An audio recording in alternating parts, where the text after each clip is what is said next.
All right, let's get right into it. We're about to walk through a pretty fascinating and honestly, maybe a little unnerving timeline.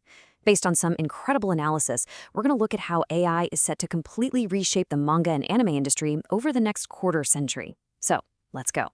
But before we jump into all the wild, futuristic tech, you've got to understand why this revolution is happening in the first place.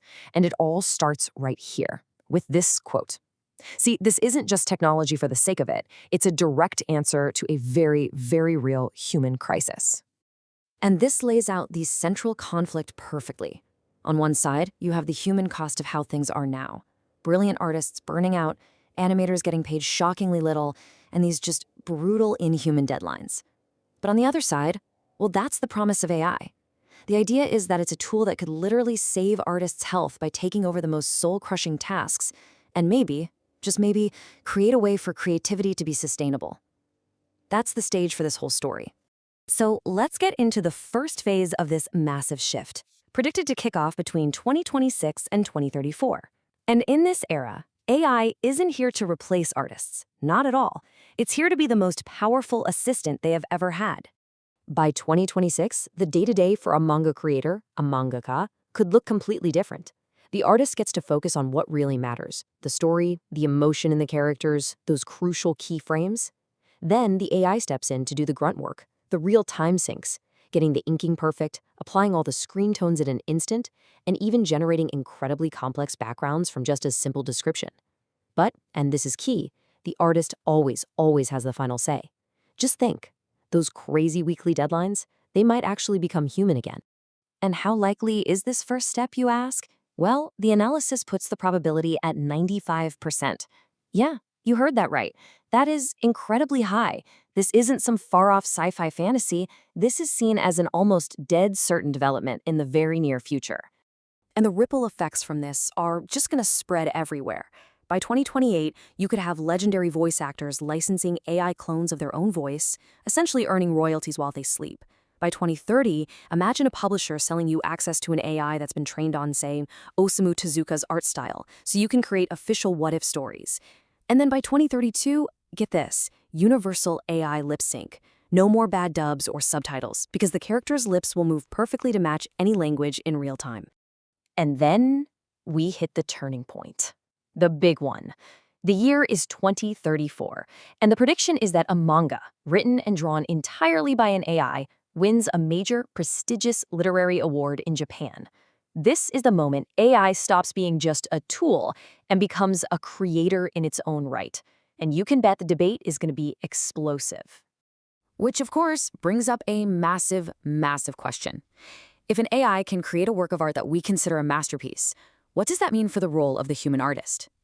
That huge ethical minefield is what sets the stage for the next and way more disruptive phase. All right, that brings us to phase 2, the indie revolution. Between 2035 and 2042, the tech stops being just a fancy tool for the big studios and publishers. It becomes this incredibly powerful force that puts creation into the hands of everyone. First up, the very idea of what manga is starts to evolve. We get something called dynamic manga. Just picture it. You're reading on your device, and the panels are no longer static. In a sad scene, you can actually see rain falling softly in the background. Or maybe the camera angle just subtly shifts as you tilt your screen. It's this beautiful new medium, somewhere between a comic book and full-blown animation. Now, I want you to just look at this number for a second. 3. Just 3. What on earth could that mean? That's the number of people it could take to create a full 24-episode season of anime. Not in a massive studio with hundreds of employees. We're talking a tiny indie team, maybe just 3 friends working out of their bedrooms. That's the power of what's being called prompt-to-anime technology. It completely flips the entire production model on its head. And all this disruption, it leads to the end of an era. By 2039, the classic weekly paper magazine, the home of giants like Shonen Jump, is expected to be a thing of the past. Paper becomes a luxury item. Physical manga books, they become these beautiful, on-demand collector's items you get because you love the series, not something you pick up and toss out every week. And for you, the viewer, the experience becomes totally personalized. Imagine this, you fire up a new anime, but before you hit play, you get a menu. Want less violence? Check. A little more romance? You got it.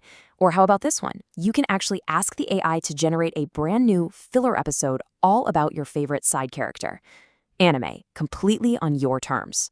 Okay, now we are entering the final, and frankly, the most mind-bending phase of this prediction, the creative singularity.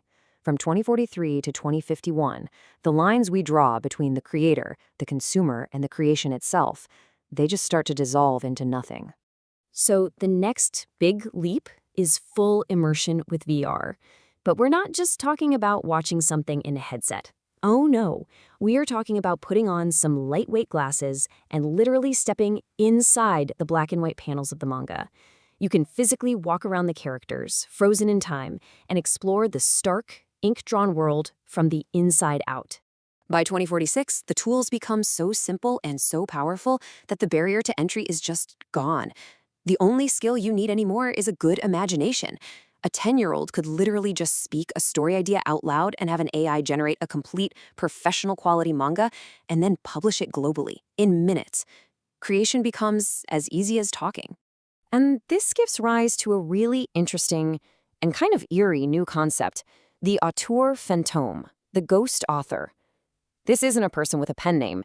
It's a whole creative personality, a brand, an artistic voice that is entirely dreamt up and run by an autonomous AI. Now, get ready for the bombshell of this era. The prediction for 2048 is that the world's biggest, most successful multimedia franchise, the one with the movies, the video games, the whole shebang, is revealed to be a total fabrication. That beloved creator everyone adores, the genius director, the savvy marketing team, none of them ever existed. It was all the work of a corporate AI. And that brings us to the final stop on this timeline, the year 2051. Here, the very idea of a story as something with a beginning, middle, and end, it becomes totally obsolete. Instead, what we have are these living, breathing, constantly generating meta-universes. In this future, you are not a passive observer anymore. You connect to these story worlds directly, maybe neurally. In the world, the plot, the art, the music, everything builds itself around your emotional state and your choices as they happen, in real time. You don't just consume the story, you are actively co-creating it as you experience it.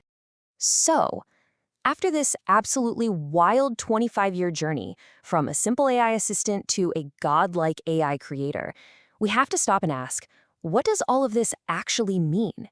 It really gets to a fundamental question about what art even is. So I'll leave you with this final thought. In a world where stories aren't just told, but are living things, where they react to your deepest feelings, and where absolutely anyone can bring a world to life with just an idea, what does the word author even mean? Where does that creator end? And where do you begin? It's a pretty wild future to think about, isn't it?